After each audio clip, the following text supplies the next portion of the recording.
Hello everybody and welcome to Sin City Living. My name is Jason. I'll be bringing you today's episode. Now I've been trying to get away from doing the intros, but I haven't had a whole lot of success with that. So I'm going to have to go back into doing that again, but I'm going to try and keep this as short as I possibly can.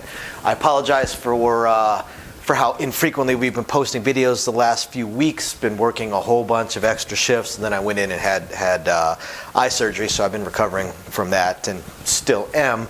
But hopefully within the next couple of weeks, we're going to get back to our usual routine of having a decent number of videos coming out for you guys, especially all those exclusive videos for our patrons. We're really trying to focus on giving you guys some awesome content. So for anybody that is interested in that, just go ahead and check the description of the video down below. And I've had quite a few questions, even though we've had this system in place for a little while, quite a few questions on how you can, how our fans can tip us or show appreciation to us, and you can buy us a cup of coffee. We set up a quote-unquote tip jar for that. Again, just check the description of the video down below if you're curious about that. Otherwise, hope you guys are enjoying things. Please email us with anything, strategies you would like to see, questions you may have, videos you would like to see. If you would like to see us do the true crime stuff again, or just the mob stories on Vegas, or the history of Vegas, or restaurants, anything you might like to see from us, please shoot me an email, sincityliving@gmail.com. We love shooting this stuff for you guys. Otherwise, we're going to jump right into today's video. So for today's video, we want to shoot something from the comments on the channel. Somebody had a great comment with a couple points in there that I thought I would address.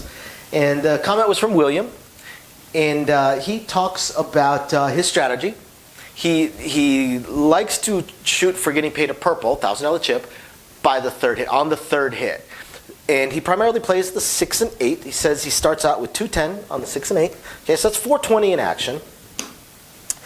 But this is a good starting point. It's definitely a good starting point because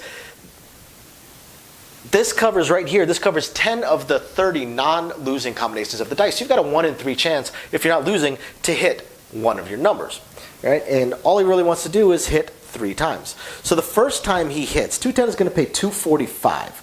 So we'll pay it 250 for 5 because I see where he's going with this. So after 1 hit, he brings himself up to 550. Now, why is he bringing himself up to 550?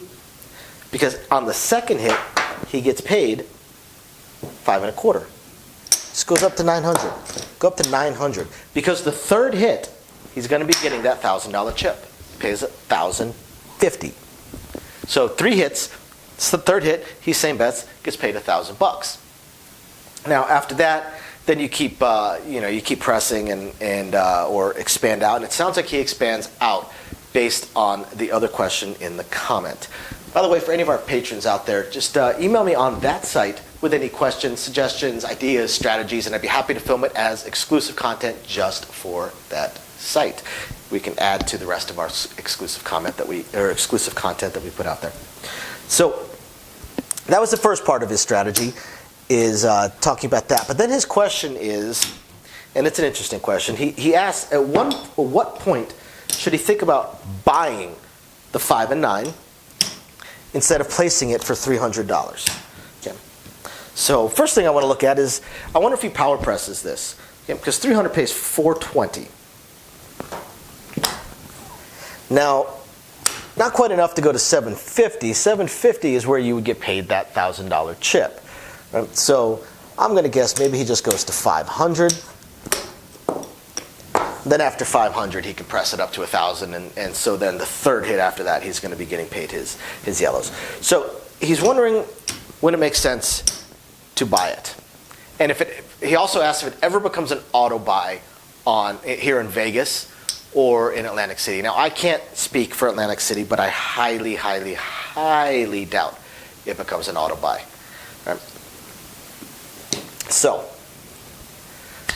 let's take a look, because it never becomes an auto buy here in Las Vegas. So let's take a look at when does it make sense to buy it. The first thing I'm going to say is buying the 5 and 9 is going to throw off the dealers because it is so extremely rare. So it's going to slow it down a little bit, but nothing too crazy, especially if you're betting even amounts like this. It's simple stuff. This is a $15 vig. Okay, so 300 as a buy is going to pay $450, okay? Now, 300 as a place bet is going to pay $420. So the VIG here is $15, which means that you actually got paid $435. Now here's the thing. I actually had this discussion about bias with the 5 and 9 with a friend of mine, with one of my coworkers, and he brought up an excellent point, because there is a point where it does appear that buying it on the 5 and 9 makes more money and therefore makes more sense. However, you have to keep this in mind. This buy, as a buy, right? So we'll say we've got one that's a buy. So as a buy, you put 300 plus you had to pay $15 in advance. So you paid $315 to get paid $450. So in reality, you got paid $435. So it seems like, hey, man, that's a really good deal. It's only a really good deal if you came down. If you came down after one hit. If you came down after one hit, you would get that back and you're clear. But if you stay up like you would with a place bet, you got paid $435, right? However, now you need to pay the VIG again up front. Because only on the 4 and 10, the auto buys, the courtesy buys, do you pay the VIG after. And some places do still charge the VIG up front. Again, I can't speak for Atlantic City. I don't know of any casinos out here in Vegas that charge the VIG up front, but I know there's a lot of casinos out of state that will charge the VIG up front. The thing is, charging the VIG up front is really difficult to do if there's a lot of competition around. Because charging the VIG up front significantly increases the house edge. You get paid the VIG whether or not it hits. So charging the VIG up front, if you charge the VIG up front, you better not have any competition around that charges the VIG afterwards, because they're obviously going to draw most of your people. So with this buy, you paid $50 up front. It hits, you get paid $435. However, you're staying up, so you have to pay another $15. So now you have cleared $420. The place bet has cleared $420. So really, because of the paying the VIG up front, it really doesn't have a point where buying the 5 and 9 starts to make sense, where it starts to actually favor you. Because think of it this way: if you stay up, you're pretty much always getting paid the same. Now, what if you did not? What if you went ahead and did the bet and it never hit, a 7-out came, right? Because that's going to happen more often than not. Well, with the place bet, you lost $300. With the buy bet, you lost $315. So the buy is going to pay you the same in the grand scheme of things if you're keeping it up.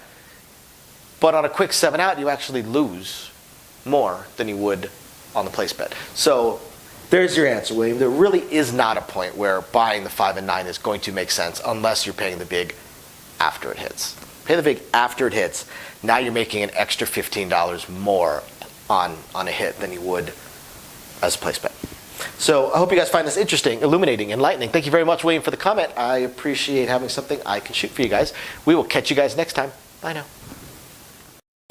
Thank you everybody for watching today's video, and as promised, a little bit more detail on things that we are working on. So again, we want to continue trying to expand the channel. We're really hoping to be able to add roulette as soon as possible, and then some video keno, video slots, stuff along those lines. Unfortunately, it ate up almost all of our cash, paying off all of our bills during the month of January while we were down. And now that the holidays have ended, YouTube's payouts have dropped significantly. So we're kind of treading water here as far as all that goes. Do have a lot of things we want to add, though. Not just those things, those additional games, and hopefully some carnival games and such like that. But the live streams. The biggest problem right now with the live streams is with 3 jobs combined between the 2 of us, 4 if I include the 20 to 30 hours a week I'm putting into the YouTube channel.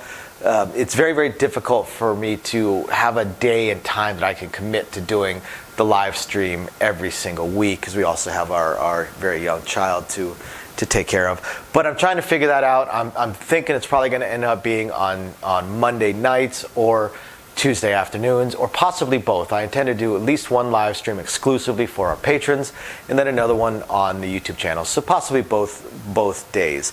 We also have a few other things that we really want to attempt to move forward on. I'm just running into either time or skill set issues. I do want to eventually have a website going for us. I did used to program websites over a decade ago. A lot of things have changed, and I just don't have that time.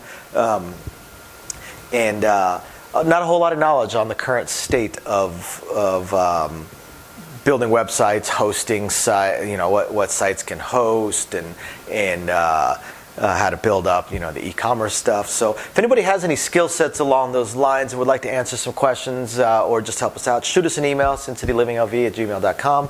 Also, I really hope to be able to start adding some exclusive stuff from Sin City Living, logoed shirts, hats. I'm looking to get custom dice made, even custom layouts made, although those would be pretty expensive. But I know zero about e-commerce and drop shipping and anything along those lines. So if you have any skill or knowledge in that area, please email me. I would love to ask you some questions and see if you can answer a few to help me figure out how to get that going. Same thing with designing our logos. I had some logos designed, very, very small logos, unfortunately, not big enough to blow up to put on t-shirts and stuff like that. And again, I know I know nothing about logo design, graphic design, any kind of websites that could do it. I literally know nothing. So if you have any skill or knowledge in that area also, please email me, and you're willing to answer some questions, please email me and let me know. I'll admit I don't even know where to start as far as asking some questions, but I'm sure I'll ask a few, and that'll trigger a few more, so on and so forth. So yeah, there's that, and of course we do hope to continue to improve our AV setup, but I am an AV moron, so also right there, if you have any skill sets or knowledge in that area, please email me, and are willing to answer some questions. Please email me and let me know. We would love to help. Otherwise, again, thank you everybody for watching, and we're very excited to continue bringing you our videos. Bye now.